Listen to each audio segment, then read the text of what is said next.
Yo, Vegas. Yo, hear me I say now? You see, it's in the Bible, it's written in the Bible. I think Jesus said to somebody in the Bible, yeah? Say, pick the beam out of your eye before you try talk about other people. You understand? You say spice, them a bring slackness in a dance hall.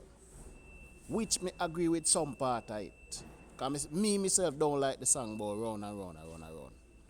You know? Me myself don't like it. You understand? Because I don't like slack music. But remember, you know, I use same one, you know. I think last year, you know.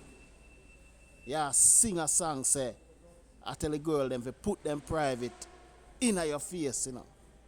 Put it on my face, put it on my face. Now remember that song that we were singing last year? So how now you come now and defend morals in a dance hall? Eh? And are one of the one them with Saddam out dance hall.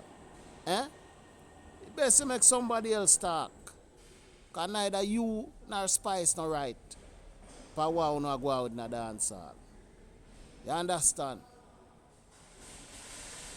No, that two no right. You understand? So pick the beam out of your eye, man, before you talk about other people, yo. You understand? That me I say, yo. Because you cannot defend morals in a dance hall and you are do the same thing. You understand? So check yourself before you wreck yourself, yo. See it? Yeah, man.